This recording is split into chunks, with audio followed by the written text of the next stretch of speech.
முதல்வர் ஜெயலலிதாவுக்கு சிகிச்சை அளிப்பதற்காக எய்ம்ஸ் மருத்துவ குழு நேற்று இரவு சென்னை வந்துள்ளது.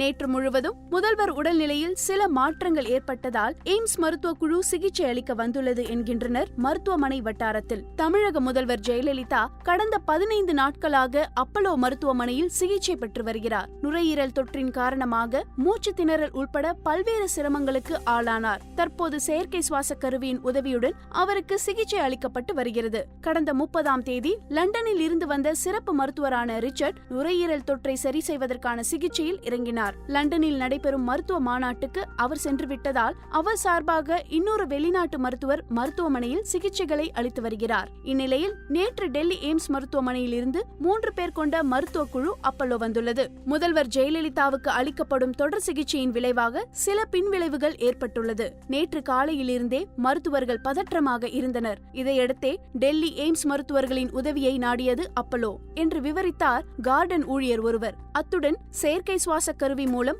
ஆக்சிஜன் செலுத்தப்பட்டு வருகிறது. அதில் திடீரென சின்ன சிக்கல். அதற்கு மாற்று ஏற்பாடு ஒன்றை செயல்படுத்தியுள்ளனர். அதோடு கை கால்களின் இயல்பான இயக்கத்தில் சிரமங்கள் நீடிப்பதால் அவற்றை உடனடியாக குணப்படுத்த வேண்டிய நிர்பந்தமும் இருக்கிறது. கை கால்களுக்கு பயிற்சி அளிக்க புது இயந்திரம் ஒன்றை நேற்று வரவழைத்துள்ளனர். அவற்றின் உதவியோடு கை கால்களுக்கு சிறப்பு சிகிச்சை அளிக்கப்பட்டு வருகிறது. கடந்த 2 நாட்களாக முதல்வரின் உடல்நிலை ஏற்ற இறக்கமாகவே இருந்து வருகிறது.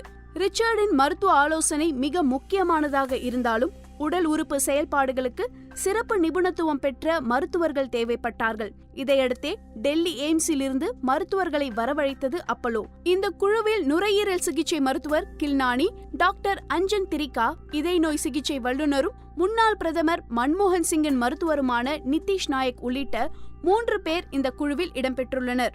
முதல்வருக்கு இதுவரை அளிக்கப்பட்ட சிகிச்சை முறைகளை நேற்று இரவு கேட்டு அறிந்தனர். அடுத்து செய்ய வேண்டிய மருத்துவ வழிமுறைகளை குறித்து மருத்துவர் கில்னானி ஆலோசனை நடத்தி வருகிறார். முதல்வரின் உடல் ஏற்றுக்கொள்ளும் அளவுக்கான ஒருங்கிணைந்த சிகிச்சை முறைகள் பற்றிய ஆலோசனையும் தீவிரமாக நடந்து வருகிறது. இன்னும் ஓரிரு நாட்களில் ரிச்சர்டும் வர இருக்கிறார் என விவரித்து முடித்தார். முதல்வரின் உடல்நிலையில் ஏற்பட்டுள்ள சில சிரமங்களை போக்குவதற்கு மருத்துவ குழு தீவிர சிகிச்சையில் ஈடுபட்டு வருகிறது. அப்பல்லோ வாசலில் கூட்டு பிரார்த்தனையிலும் தொண்டர்கள் ஈடுபட்டு வருகின்றனர். முதல்வர் ஜெயலலிதா விரைவில் நலம் பெறட்டும்.